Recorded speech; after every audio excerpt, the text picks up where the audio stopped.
We are here right now. Uh,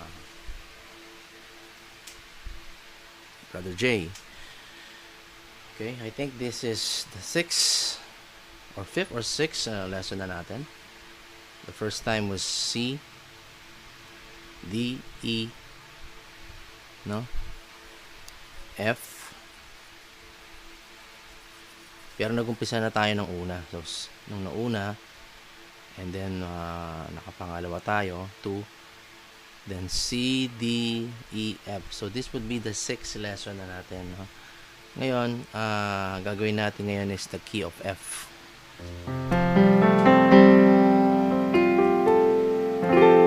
Okay? So, chord progression ng key of F. Mag-umpisa tayo dito sa left hand, octave, laging octave, no? So, yung sa left hand,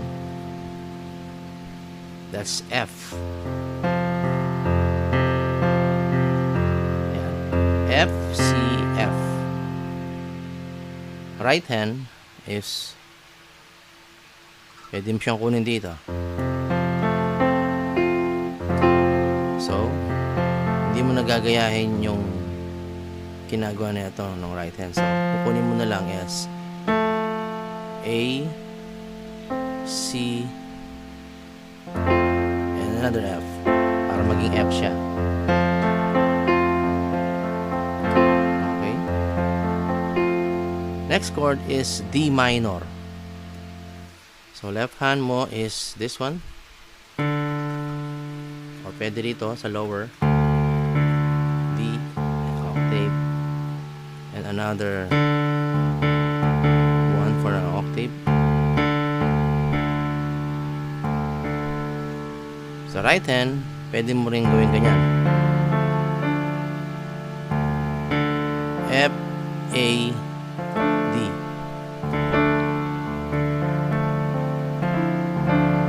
Okay? That's D minor. Okay, so far, F, D minor.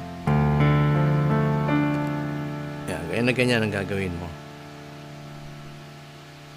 Next would be G minor. So, G, octave.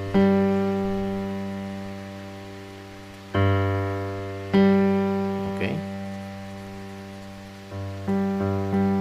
Then, sa right hand, pwedeng itong thumb, B flat, D, and G. Okay? That's G minor.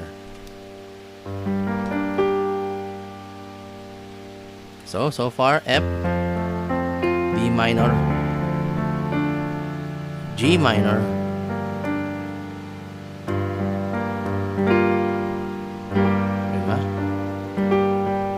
G, D, G. B flat, D, G. And then C, lower octave. And then sa right hand, pwedeng E, G, C.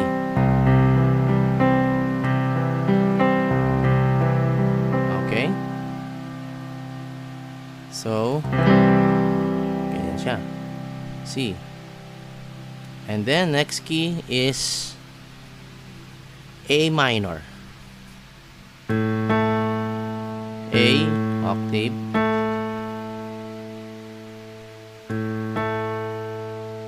Okay. Ba't may nagtataas ng kamay?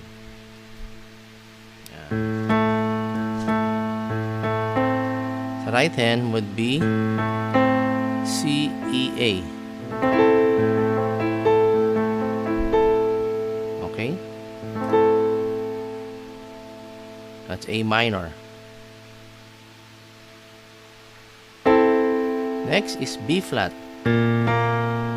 B flat, octave.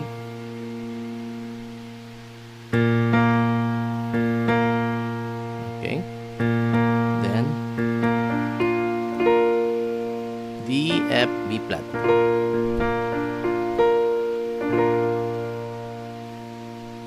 Okay. So, umpisa natin ulit from F, F, D minor, G minor, C,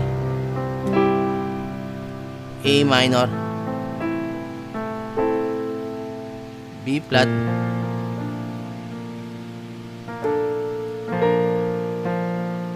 okay, B flat,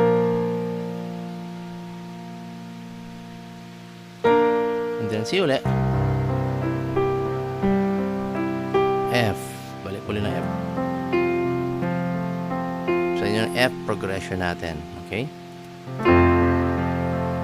F, D minor,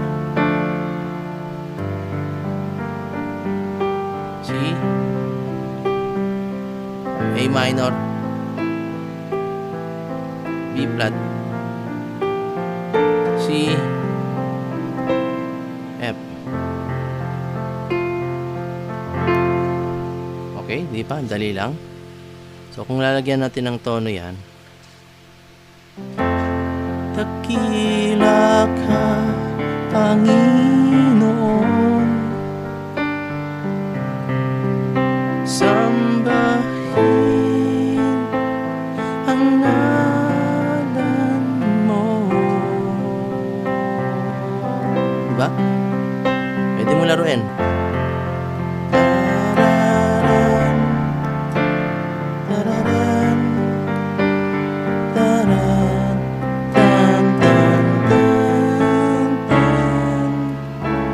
A lang yan eh.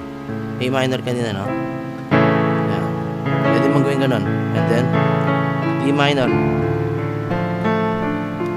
Balik ulit. G minor. Ulit-ulit lang.